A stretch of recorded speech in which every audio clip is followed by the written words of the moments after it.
Bhagavate Vasudevaya. Om Namo Bhagavate Vasudevaya. So again, welcome to everyone.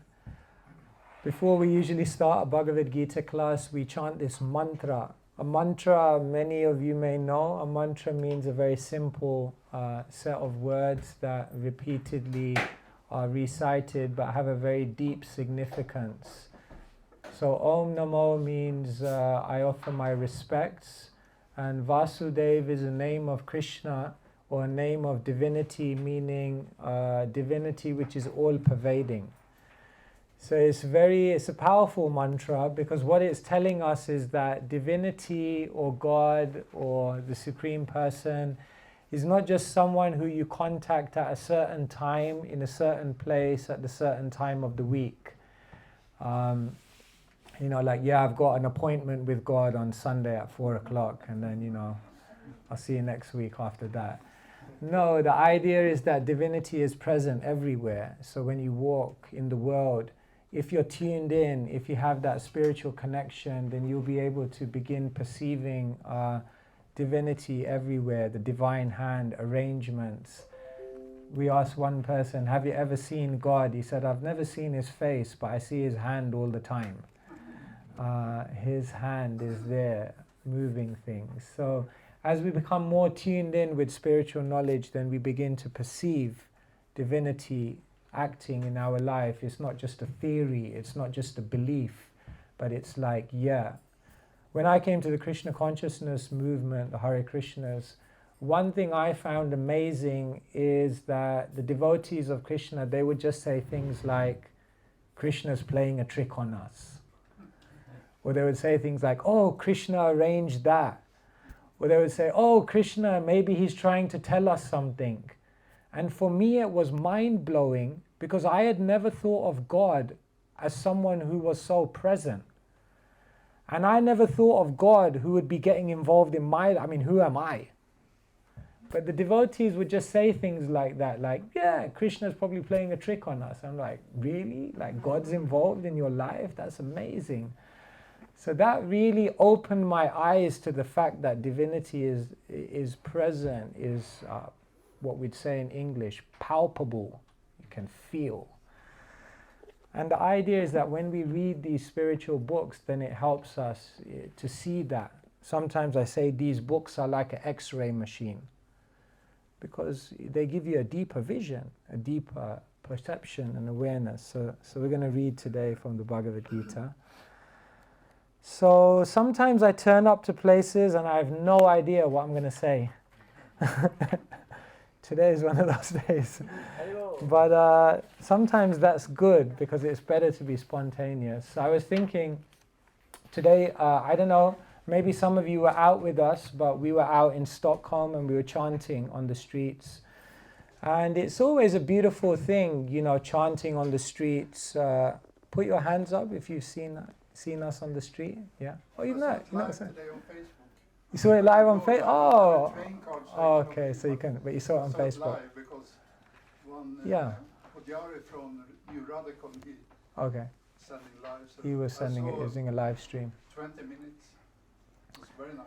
You can catch everything on social media nowadays, even a Harinam.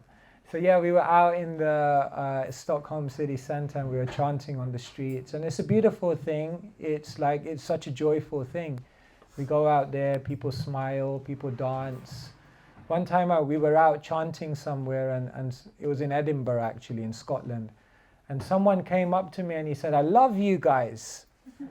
You guys are always smiling, you're dancing, you're always positive, like rain or shine, you're out there. But I just got one question. Don't you guys have any new songs? I said, it's not exactly a song, it's like a mantra. So it's like you're supposed to chant it again and again, it gets deeper. So, but when I was out today and we were smiling, we were singing, and everyone was joining in, it was such a beautiful energy. What kind of occurred to me is how life can sometimes become so busy that we forget to be happy.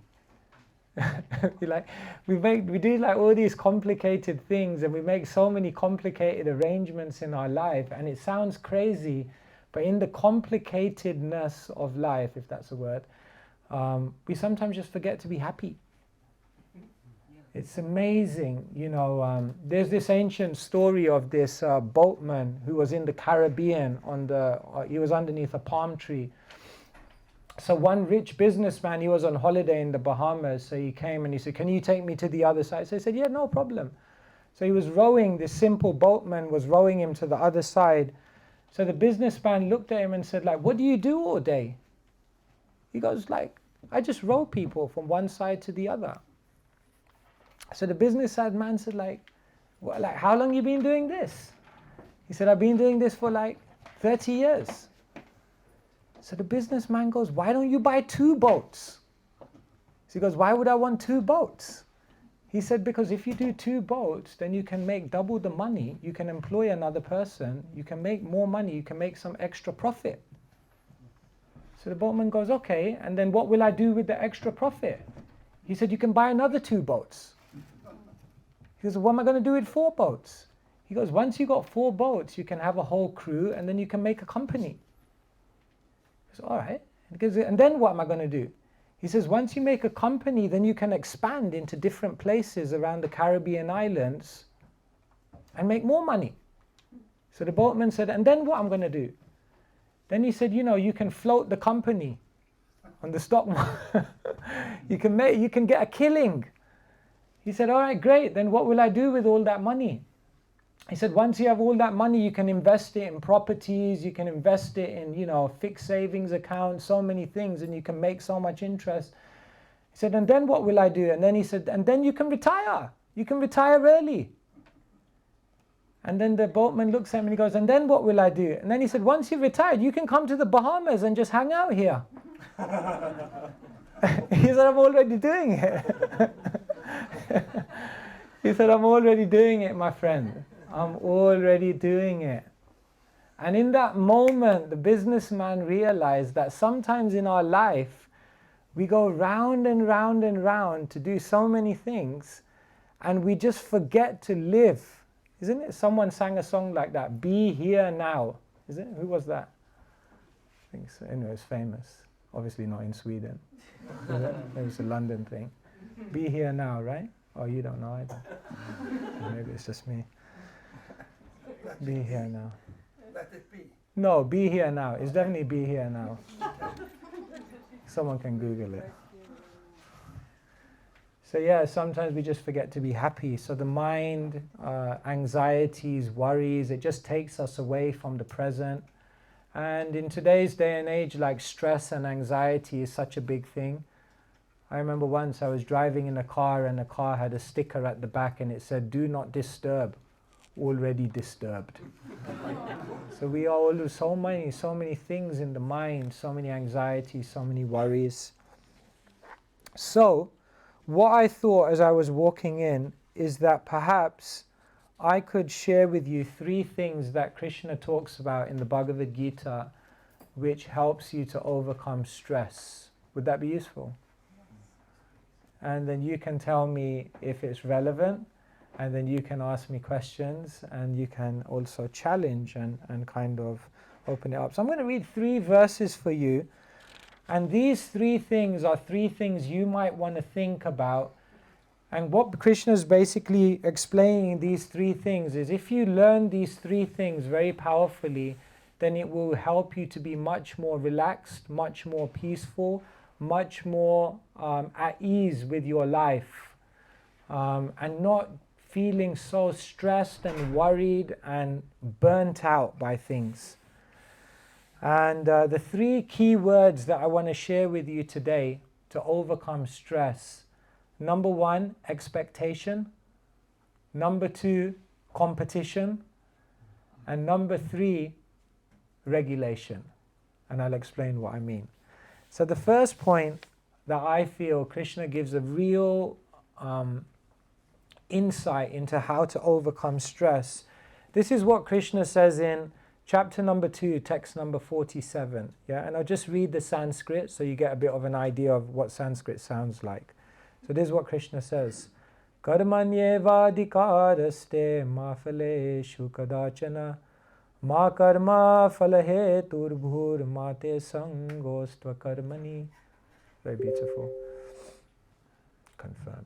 Is that okay? All right. So this is what Krishna says. Krishna says to Arjuna, you have a right to perform your prescribed duty, but you are not entitled to the fruits of your action. Never consider yourself the cause of the results of your activities, and never be attached to not doing your duty. Okay, that makes perfect sense to you? Or does it need a bit of explanation? I think it needs a bit of explanation. What Krishna is basically saying to Arjuna is that when we're in this world, we may try for many, many things. Put your hands up if you have some goals that you'd like to achieve in your life. Yeah, hopefully. Everyone has some goals. Maybe you're a student and you want to get certain grades. Maybe you're working and you want to hit a certain position. Maybe you're single and you want to get married. Maybe you have some kind of influence or impact you want to make in this world. We each have different goals. And you know what? Your goals and what you desire to achieve in this world, they can end up making people incredibly stressed out. They can end up making people full of anxiety and worry and feeling burnt out. What Krishna basically explains in this verse is Krishna says you're not in the control of your result. We are not the controllers of the results that we're going to achieve in this world. Now you may say, oh my God, that's really depressing. I want to be in control because I want to achieve it. But what Krishna is basically saying is that you can act, you can have the best intention, you can give your full attention, but after you've done all of those things, you are not in control of the result. Krishna says that there are other factors beyond our control which are determining the outcomes of our activities. So what the Bhagavad-gita is basically teaching us is that success in life is not in achieving a result. Success in life is in giving the best of yourself to try to achieve your goal. In other words, don't try to be the best. Simply do your best. If people understood this one simple thing, that we're not in control of our results, so much stress would disappear in their life. Because we think we're in control of our results, when the result doesn't turn out as we'd expect it to be, then we feel depressed, we feel hopeless, we feel substandard, we feel as though we're a failure, and we feel like we just want to give up. But for someone who understands the philosophy of spirituality, they understand that I'm not in control of the result. And if the result doesn't go according to my estimation, that doesn't necessarily have to have a bearing on my happiness. Krishna says, number one, you're not in control of the result. But number two, your happiness is not dependent on the result. Your happiness is dependent on giving the best of yourself and trying. Therefore, the mums often tell their kids before the sports day, it's not the winning, it's the taking part that counts, isn't it? Did your mum ever say that to you at sports day? But that really is true. There's this notion in the world that, you can attract anything you want to attract, isn't it? Have you read The Secret? The law of attraction. That the universe vibrates at a certain frequency. And if you vibrate at the same frequency, then you can attract anything you want to attract. But we don't see that life works like that. Because many people try to become rich, famous, and, the biggest person on Instagram. But not everyone will achieve that because we're not in control of the result. So when Krishna's what he's saying is that when you learn that detachment, that success is in the endeavor, not the result, then you become very, very peaceful And then in failure, you don't become depressed. And in success, you don't become proud or complacent, because you realize it wasn't me that created that success. I just tried my best, and then higher forces were at work to manifest that outcome. And so the first thing that Krishna is telling to Arjuna, who's on a battlefield, he's like about to fight a war. So Krishna says, don't worry, just do your duty here, just try your best. And rest assured, whatever result comes, that is ultimately going to lead to your happiness, even if the result is not what you expected it to be. Have you noticed sometimes you strive really hard to get a result, thinking that result is going to make you happy, and it ends up having the opposite effect? Yeah. I'm going to tell you how many people who won the lottery and millions of pounds, it basically messed up their life. So the first thing, if you want to overcome stress, is expectation. Don't have expectations. Just try your best. And realize that whatever way life transpires after you've tried your best is ultimately for the best. And in that way, you will find happiness. So that's the first key that Krishna gives. Here's the second key that Krishna gives if you want to overcome anxiety and worry. Krishna says in the 3rd chapter of the Bhagavad-gita, chapter number 35, Shreyan swadharma viguna paradharmat swanustitat swadharme nidhanam shreya paradharmo bhayavaha. English. It is far better to discharge one's prescribed duties, even though faultily, than another's duties perfectly. Destruction in the course of performing one's own duty is better than engaging in another's duties, for to follow another's path is dangerous. So this is another key to overcoming stress in life. One of the reasons why we become so stressed out is because in this world today, we are constantly comparing ourselves with others. Have you noticed? Right? We're looking at other people's achievements. We're looking at other people's possessions. We're looking at other people's positions. We're looking at other people's husbands or wives. We're looking at all these people around us, and we're comparing ourselves to them. And for most of us, it's making us incredibly depressed. But what Krishna says in the Bhagavad-gita is, he says, follow your own path. Don't try to copy, compare, or compete with anyone else, because everyone has their unique contribution to make in this world.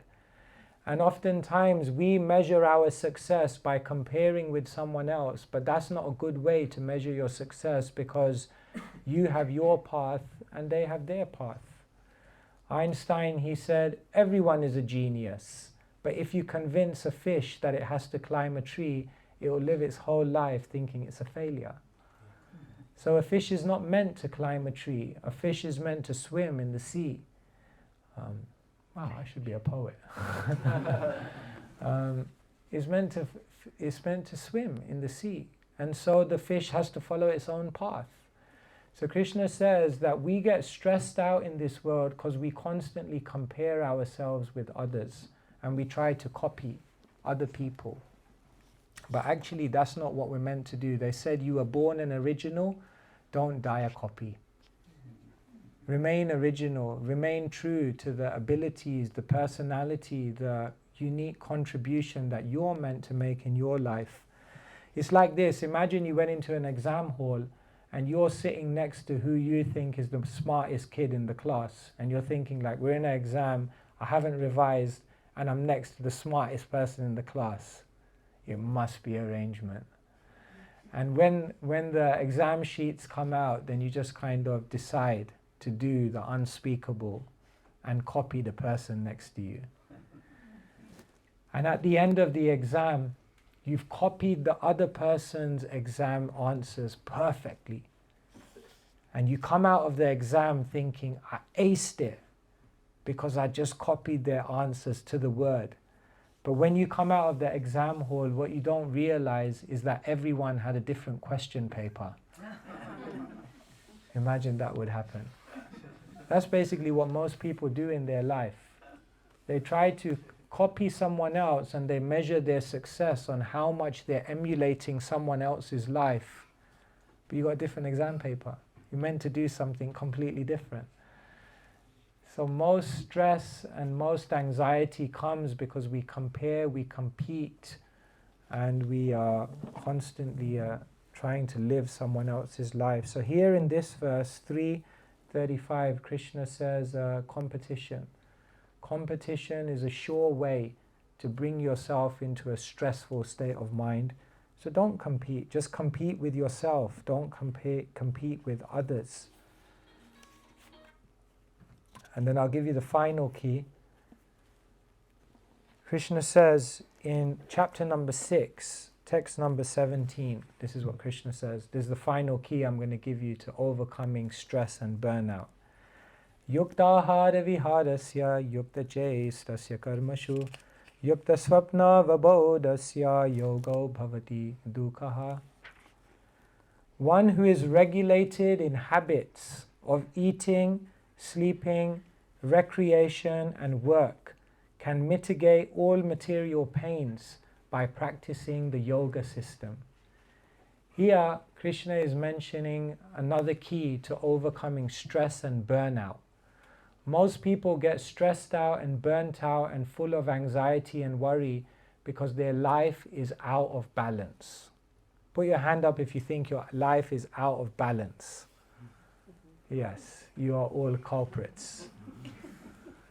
Right? So, somehow or other in the world we're living in today, there's so many demands, there's so many responsibilities. It's like a juggling act to fit everything in. You have to earn money, but then you have to also spend time with your family. Then you have to take care of your health. Then you need time to pursue different hobbies and interests, and all of these things are competing for our attention, and what happens is that we become completely imbalanced. And Krishna says that regulating all your habits and fitting everything in is the key to basically being free from stress, worry, burnout, anxiety, and things like that. So Krishna, what he teaches Arjuna in the Bhagavad-gita is how to be more conscious of everything you've taken on in your life. The problem we face in our life is we take on unnecessary things. We spend too much time on things that deserve less attention. We neglect the things that really need the investment of our heart. We tend to prioritize the easy things but keep on putting off the difficult things. And we tend to focus on the things that people will appreciate that we do, but not necessarily the things that will help us to achieve our potential. So basically, for most people in this world, they've got the priority order wrong in their life. And they're prioritizing the wrong things. And when you prioritize the wrong things, then what happens is you become imbalanced. And then what happens is you become stressed, full of worry, anxiety, and burnout. And so Krishna says the third key to overcoming stress and anxiety and burnout is regulation. So in this way, what I'm trying to share with you, and I'll open it up for some discussion and what questions you may have. But what I'm opening up for you is that the Bhagavad-gita is an incredibly relevant book. It's not just a religious book which is about the afterlife. You know, read it when you're old, when you're close to dying, because then, you know, you have to think about your afterlife. And right now, you know, we got to get things done here. No. The Bhagavad-gita is a book which will help you to live the best here life. If you want to know how to make the best decisions, if you want to know how to have the best relationships, if you want to know how to avoid burnout, if you want to know how to find love, everything can be learned from the Bhagavad-gita. And so today, just to summarize, most people in the world are suffering from stress. The first thing is Krishna says, expectation. Don't have a false expectation. You are not in control of the results in your life. So just try your best, and then whatever results come, accept them as the will of providence and move forward in your life knowing that that result is the best thing for you at this moment in your life. Key number 2, if you want to overcome stress, competition. Please don't compare yourselves with others, compare with yourself. Everyone has their own nature, everyone has their own contribution to make, so live your life, live what we call your dharma. Dharma means purpose. Live your own purpose, not someone else's. And key number 3, if you want to overcome stress, is regulation. Look at your life, take a stock, and say what things are important, what things should I prioritize, what things am I neglecting, what things am I spending too much time in, and constantly assess that you are juggling things correctly. Because if you get your regulation right and you keep good physical, emotional and spiritual health, then stress and anxiety will stay far away. And in this way, Krishna teaches how you can deal with stress without having to take drugs. There's a natural way. You don't need medication. Meditation is enough. Meditate on the higher wisdom that can help you to deal with it. Because it's the biggest problem in the world today. The World Health Organization says the biggest problems in the coming years will not be cancer, heart disease, or any physical ailment. It will basically be psychological issues. Stress, depression, anxiety, all these kind of things. Thank you very much. So let me pause there and see whether any of you may have any questions, any comments, anything you want to add, or anything you may want to know more about. Then we can have a little bit of a discussion. So it's that moment when we look for the first brave person to put their hand up and break the ice. Thank you so much. Thank you for being here, and I listen to a lot of your videos on YouTube, so it's good to see you in real life. Is that an Irish accent? Yeah, it's an Irish Oh, accent. okay. Where are you from? I'm from Northern Ireland. Oh, okay. Yeah. Outside Belfast, Mhm. a small village. But my question is, why do you think some people have to go through immense suffering in order to find God? Is it karma? Yeah, why do some people have to go through immense suffering? It's said there's generally 3 ways to learn in life. One is by hearing, but if you don't learn by hearing, then the second option is you learn by observing. But if you don't learn by observing, then you may have to experience. So sometimes in English they say the world is the school of hard knocks. Because for many of us, even though we have heard things, even though we have seen things, still the reality doesn't penetrate our heart. And therefore, oftentimes the only way we can learn in this world is by going through something. You know, like sometimes parents want to correct their children and they tell them so many good things. But you know what children are like. They know it all, right? So they don't listen. And then the parent realizes, like, now I just have to let them experience it. And they, you know. So the world is a little bit like that.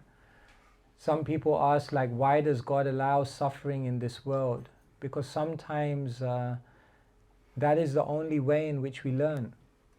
In India, I don't know if you've ever been to India, but in India there are fans everywhere.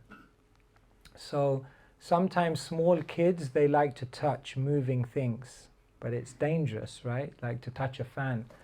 So they have this ancient trick in India where what the mother does is she knows the child perpetually wants to touch the fan and it's very, very dangerous. So what she does is she switches off the fan. And then as the fan slows down, when the fan is slow enough so that it won't harm the child, but it's still fast enough so that it will give a bit of a pain, then she tells the child, touch it. And then the child touches it and it's like, oh no. And it gets that little bit of pain, and it sometimes feels like, that's so cruel. Like, how could you just let the child? But there's a higher purpose, because the mother knows that this won't create any permanent scar. But what it will do is give a deep realization and insight of what not to do. And so, yeah, sometimes suffering is the only way in which we learn. Generally, if all of us look back in our lives, do you feel like you learned more in the times when you were struggling or in the times when you were coasting? Do you feel like you were learning more in the times when, you know, everything seemed to be going wrong or everything seemed to be going right? So there you go. Generally, we learn like that more. We become wise. So John the Baptist, he says, God puts great men and women through great trials and tribulations so that they can do great things in their lives. So, yes, but of course, when we see suffering, we don't wish that upon anyone. We always try to help people in their suffering. But when suffering comes to us, we realize there's something I'm meant to learn from it. So, yeah. Thank you. Hope that helps. Anyone else have any thoughts or questions or anything they'd like to ask? Yes. Maharaj, you mentioned about the endeavor, that do your best. Do your best. But don't be the best. Means don't try to be best, but do your best. So, if suppose somebody realizes that one has not done his endeavors properly, Yeah.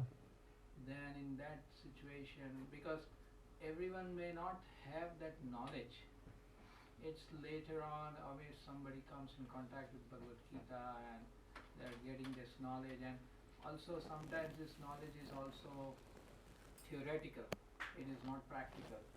So we may have read it, but we haven't applied it in our life.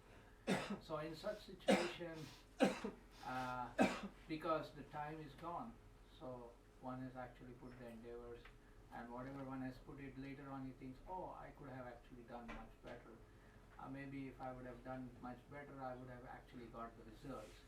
So in that situation, how he should look at the things is like, Yeah, whatever so has happened, once you know that you haven't given your best effort, and how do you now live with that and move on from that?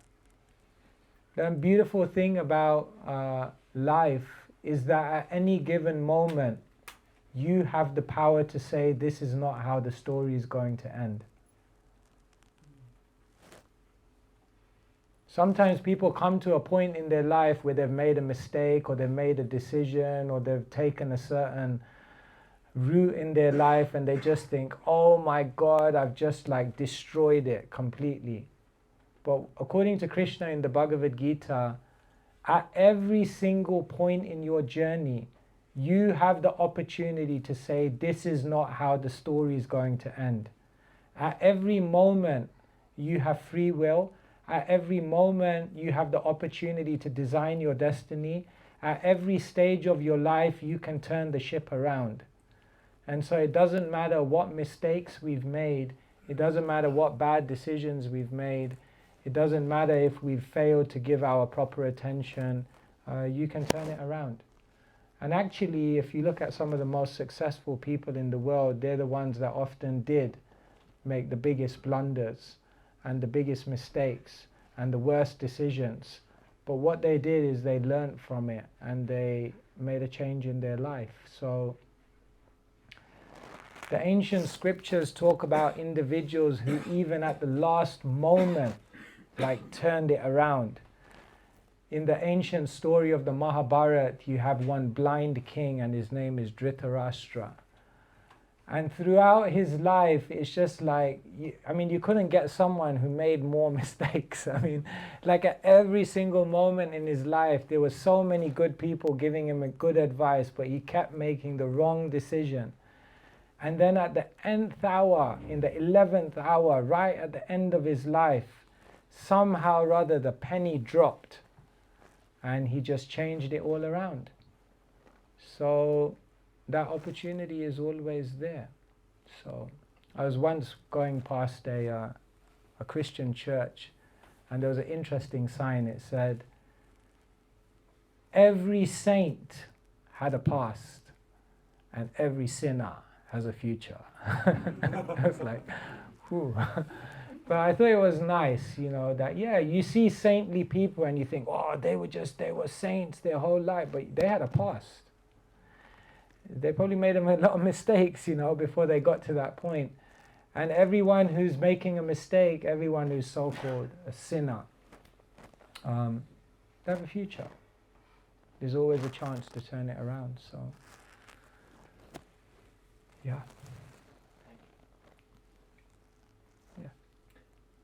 Yeah, so thank you for putting up this different, making Bhagavad-gita relevant for the disturbances of the mind.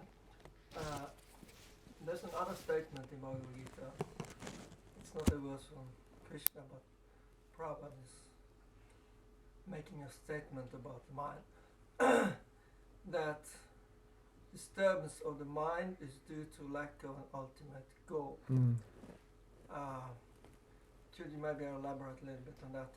This is another way to, yeah. Disturbance of the mind is due to a lack of an ultimate goal. If you think about all worry and anxiety, it's because we take things out of perspective. So you make something bigger than it is. Like when I was 12, I used to play badminton. So I lost in the semi-final of the school badminton. And I remember coming home at the end of that day thinking, this is the end of life, this is it. This is like Armageddon, It's like, how will I ever recover from this, tragedy in my life, And now you look back at it 30 years long after and you just laugh because you realize I had no perspective then.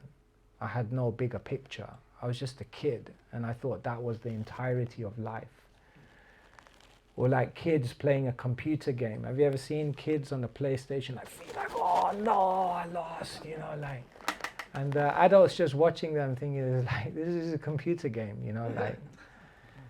So when you have an ultimate goal, when you have an ultimate vision, Krishna in the Bhagavad-gita talks about the saintly people who live with the vision of eternity.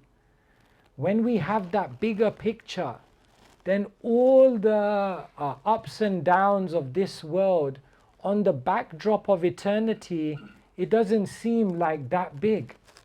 When you have an ultimate goal, something bigger that you're aiming for, that you're absorbed in, then if you walk down the street and someone says something unkind to you, it's like, oh, is it so significant? I got big things I'm aiming for. Why should I get so worried? Why should I get so drawn into these things? Have you noticed how we get drawn into irrelevant arguments? It's just like, the ego comes up. There's when you're having an argument with someone, sometimes it gets so heated and then there's this moment in the argument when you realize, oh my God, they're right. The other person's right. But the amazing thing is the argument's just grown to a certain level and you realize, oh no, they're right. And then what do? You just carry on arguing, right? Because you can't back down now, It's like you've got into the whole thing now, So we get so drawn into the small world because we don't have a bigger picture. That's why what the saintly people do is they join the 5 a.m. club.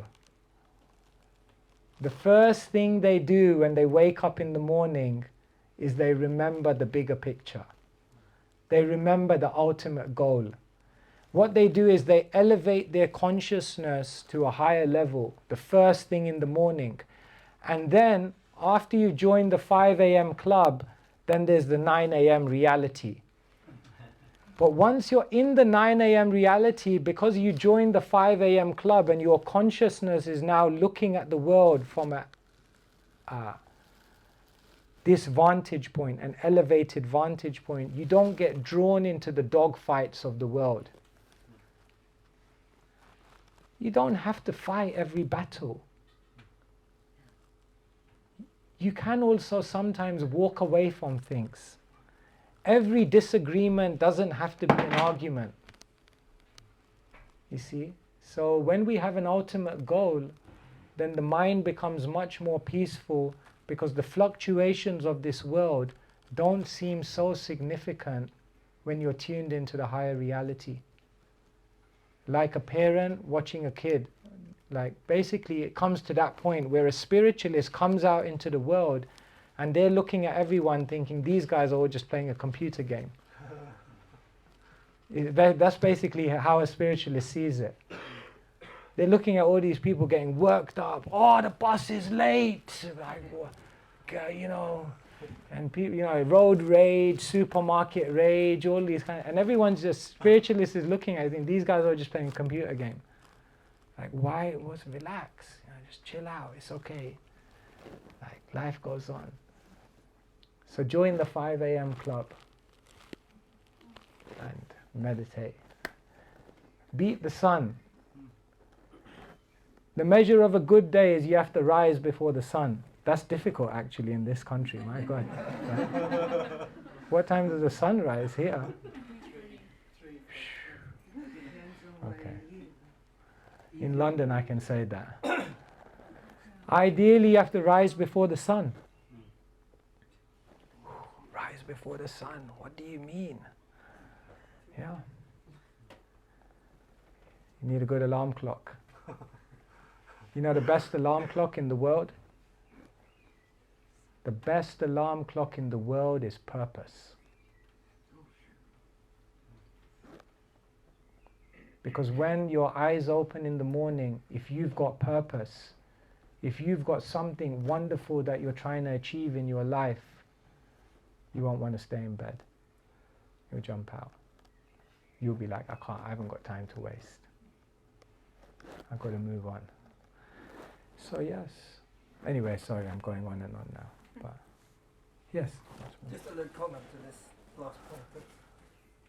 Exactly what Prabhupada was traveling with, cycle in Gorakhpur. Yeah.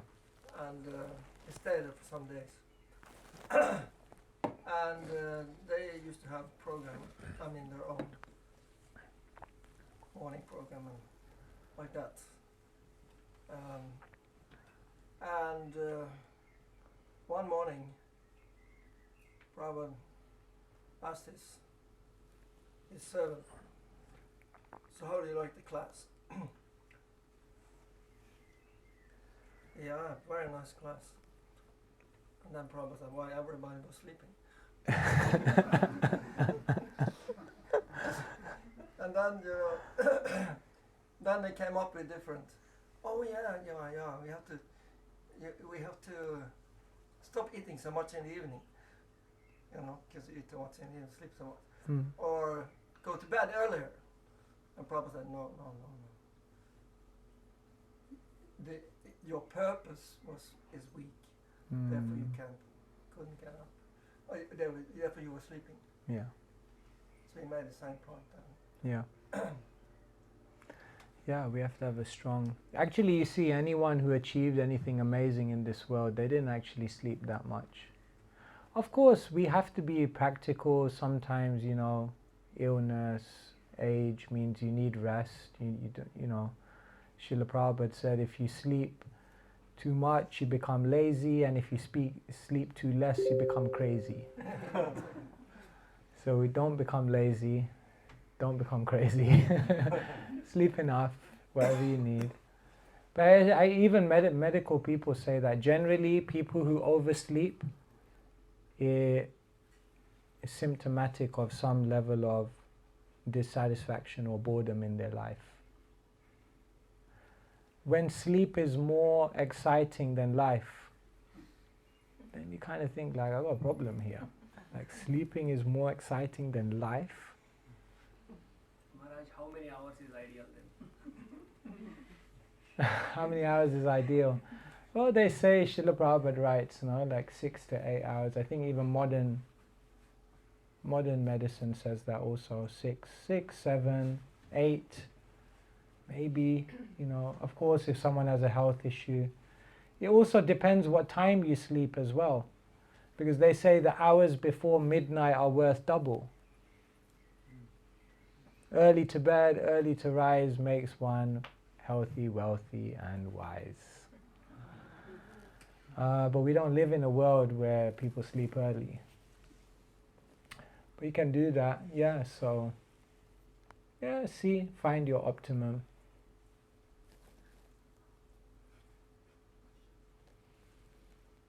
These are all points of lifestyle. Yes? Sometimes when we have some challenging situation, the trust and faith is broken to persons. And it's very difficult, and I'm wondering, maybe I have asked this before. You have. You have. Sorry. That's okay. How do you rebuild trust? Yeah, it takes a long time, but how to help to rebuild it?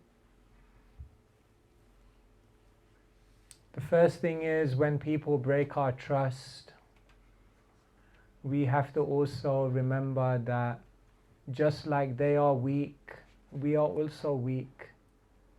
Maybe we also broke trust in other people. Maybe some of the mistakes they've made, I've also made. They say we tend to be judges of other people's mistakes and lawyers for our own. So when someone else makes a mistake, we're the judge. But when we make the mistake, then we're a lawyer. You have to present a defense case. So humans are weak. Humans make mistakes. Humans are sometimes a little insensitive. Humans can be impulsive. Humans can sometimes be harsh and unkind. We have to forgive, and we have to try to give people another chance. We will make mistakes, and then we'll need other people to give us another chance. So that helps if you can try to be in that kind of open-minded frame of mind. You've done that already. I guess to be married for so long, you have to be ready, isn't it? Srila Prabhupada said, argument between husband and wife, it starts like a big thing, and then it doesn't amount to anything. Tomorrow you move on. Once a husband and wife were arguing, I haven't read it directly, someone told me, and then they came to Srila Prabhupada. Said, Prabhupada, we keep arguing. So Srila Prabhupada said, you can argue, but you're not allowed to shout. So they came back 2 weeks later. He said, so how's it going? No more arguments. No more arguments? If you're not allowed to shout, it's no fun. There you go. You can try that one out. See if it works. No shouting. So yes, what to do? We have to be very kind. You've heard me say the line so many times. The goal of life, you know where it's coming. The goal of life is not to remember all the terrible things that people have done to you. The goal of life is to remember all the beautiful things that are happening to you every moment. But if our mind is hijacked, if our mind is filled with all this negativity, so let us be kind. And then sometimes, there are just sometimes relationships in this world that we just have to accept are not going to work. It's just like sometimes we are just like chalk and cheese with some people. And then we just have to say, like, in this life, we have to respect each other from a distance. It's like, keep two chevrons apart, you know, like. So sometimes, but then we don't try and constantly relive it and just let it go then, and just let that person be and get on with your life, and don't relive it in your mind if you need to do that. We need to reduce the load, just be a little more lighter. I don't know, these are some things. Another thing I think is just we have to communicate more as well. Because a lot of mistrust and a lot of relationship breakdown is just because we don't speak enough. They say so many problems in the world would be solved if instead of speaking about each other, we spoke to each other. Imagine that, if instead of speaking about each other to everyone else under the sun except that person, we would just speak to that person. Maybe we could open up some solutions. So what to do? We have to try. Yes. I don't know how we're doing for time, so you can just tell me whenever we have to cut. Okay. So yeah, a comment on how to build trust. Yeah. Is for me personally, I think it's a lot has to do with honesty, and also having the courage to voice my needs. Yeah. Voice my needs to myself and others, because often that's the They don't know what you need, so if they knew what you needed, then they would be. Yeah. Yeah. And sometimes it's just I have the need to be heard, or it could be pretty simple. Yeah. But then I have a question, and my question is. They call that love language, right? Yeah. There's a monk talking about love language.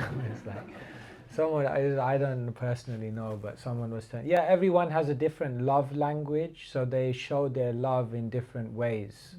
And if you don't know someone else's love language, then you will think that they are not reciprocating with you. But actually they are showing you their love, but not in a language that you understand. So anyway, that ends my romantic advice for today. It was good though, really good. So my question is, in many spiritual paths, it's a lot of seriousness. It's rules and regulations. It's tapasya. There is, deep meditation. There is faults, and there is, there is responsibility and so on, which is a main topic. But what I really like with Bhakti Yoga, and you have also been speaking about it, is what I would call the mysticism of playfulness. Yeah. And you've been speaking about finding your inner child. Yeah. And so would you like to elaborate like the importance of playfulness in our spiritual life and in our life in general? Because that is not a topic that I've come across in so often in other religious traditions. Yeah, thank you.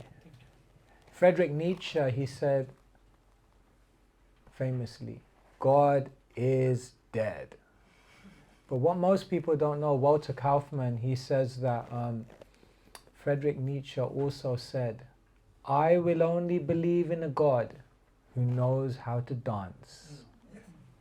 No, he said, God is dead, and we killed him. It was not a declaration of atheism. Okay, yeah, right, okay. We killed him. We killed him, yeah. But interestingly, he said, I will only believe in a God who knows how to dance. There you go. Interesting. Because most people, their concept of religion is that it's very uptight, it's very conservative, it's very restrictive. It almost dampens the human spirit. It's like a lot of religion is antithetical to what our innermost desire is, which is just to be joyful. Like I remember coming to the Hare Krishna temple, and I'd gone to many other religious places, and people were like singing and dancing. And it was very strange for me. I was like, singing and dancing? You do that in a nightclub. You don't do that in a temple. Right? In a temple you pray.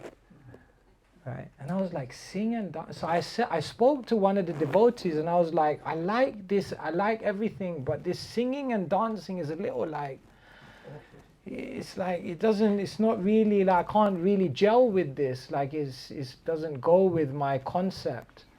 And he said, what are the two most natural outpourings of happiness? When you want to express your happiness, the two most natural things you do is you sing and you dance. So he said, how can it be that spirituality doesn't have singing and dancing if it's the ultimate expression of the human emotion? And I was like, wow, that makes a lot of sense. But I still couldn't dance. I was very shy, very introverted, and devotees would be like doing cartwheels and all of this, and I was like very self-conscious. But I remember this actually convinced me about Krishna consciousness, because I remember to this day, the first time I was in a temple, it was after a few years, it took me a few years, and I started dancing without like any self-consciousness.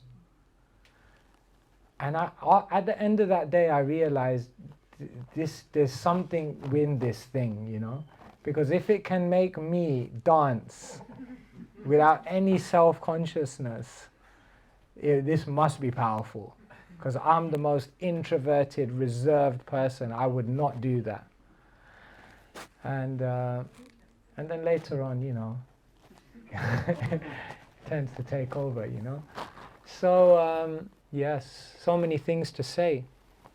So the spiritual world is said every step is a dance, every word is a song, and every act is an act of love.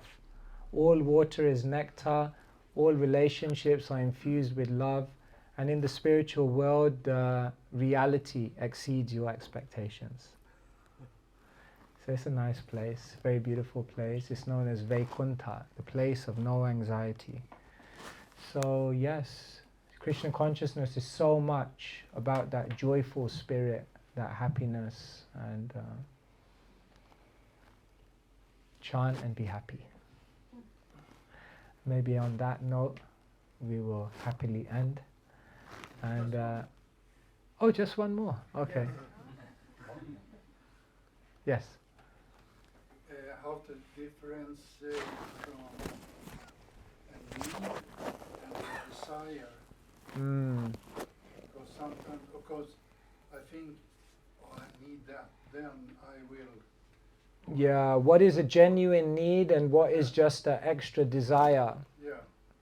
How to. Because sometimes That's a deep I have question. crazy desire. I want the airplane. I want, you know, this. Yeah. The mind go, but then you have to cool down and say, what am I really need? What do I really I need? a Yeah. bed, I need something to eat. I need, you know, so. Generally, you'll know that something is beyond your needs, or something is an extravagant desire or an excess desire, when what it ends up doing is pursuance of that thing ends up affecting your physical health, your relationships, and your mental health adversely. If we set things in our life which are unreasonable goals or desires or, you know, excessive, then generally what will happen is we'll end up sacrificing in relationships, we'll end up sacrificing physical health, we'll feel stressed. So often you can know what is artificial by the negative impact it has. Whereas when you're following your genuine needs, then you will be able to attain them without sacrificing other things. It's like someone who wants to be so successful in their career.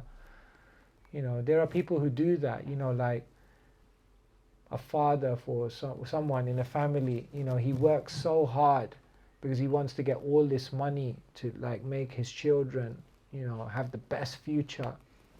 But the amazing thing is that he ends up leaving the house before they wake up, and by the time he comes back they've fallen asleep, and he goes like that for days on end without seeing his children and misses out on their whole childhood.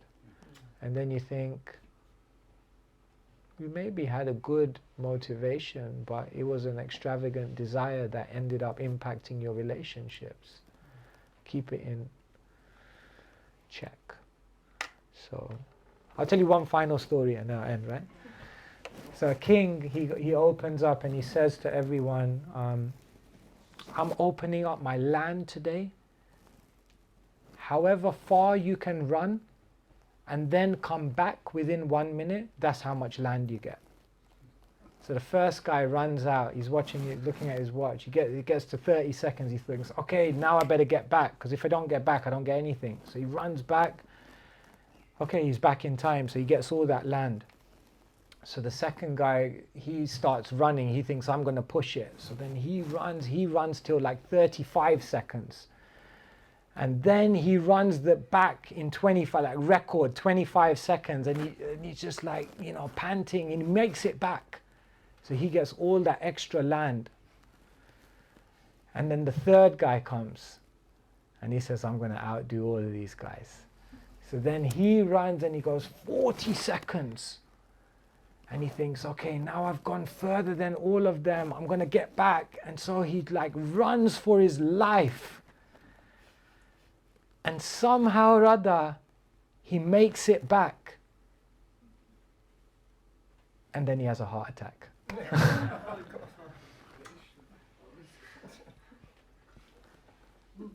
What profit the man who gains the whole world and loses his soul? So we have to be careful that we endeavor for so many things and then we forget the key to happiness is something much closer.